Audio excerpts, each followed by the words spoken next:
ఈరోజు కథ వీరలక్ష్మి రెండవ భాగము.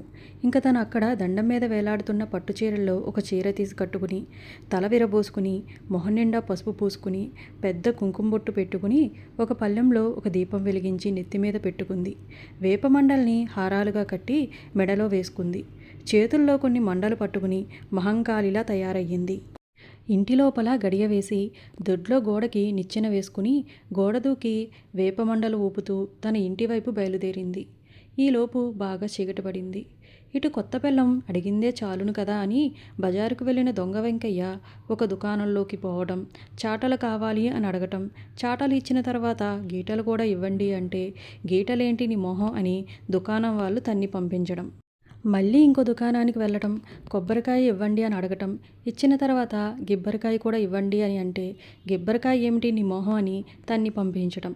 ఇట్లా ప్రతిదానికి బాగా తన్నులు తిని చివరికి దొంగ వెంకయ్య దొరికిన సామాన్లు మూటగట్టుకుని ఇంటికి బయలుదేరేసరికి బాగా చీకటి పడింది.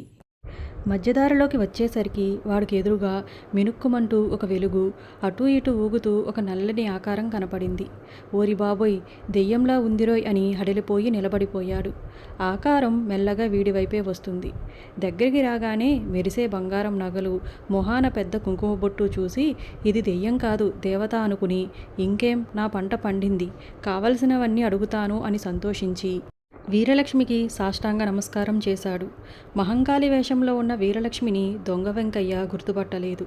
వీరలక్ష్మి శివం పూనినట్టుగా అటూ ఇటూ ఊగిపోతూ భీకర కంఠంతో నీ భార్య నోముకి కావలసినవన్నీ తీసుకువచ్చావా అని అడిగింది. తెచ్చాను తల్లి అన్నాడు దొంగ వెంకయ్య గజగజా వణుకుతూ. అవన్నీ నా ముందు పెట్టు అంది వీరలక్ష్మి. అన్నీ ఆమె ముందు పెట్టాడు.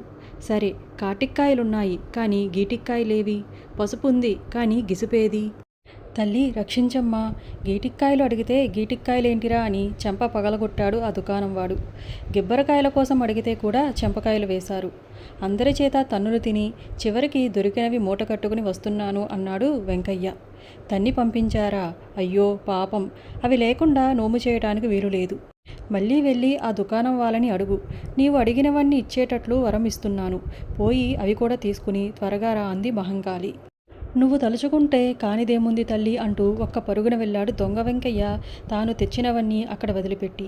వెంకయ్య అటు పోగానే వీరలక్ష్మి ఆ వస్తువులన్నీ మూటగట్టుకుని అక్కడ నుంచి త్వరగా వెళ్ళిపోయింది. దొంగ వెంకయ్య దుకాణాలకు పోయి గీటిక్కాయలు, గిసుపు, గీతలు అని అడిగి మళ్ళీ తన్నులు తిని ఏడుస్తూ మహంకాళితో చెప్పుకుందామని వచ్చాడు. వస్తే ఏముంది, మహంకాళి లేదు, తను అక్కడ వదిలిపెట్టి వెళ్ళిన వస్తువులు లేవు. వరం ఇవ్వకపోగా ఇంత కష్టపడి తన్నులు తిని సంపాదించిన వస్తువులు కూడా తీసుకుని మాయమయ్యింది.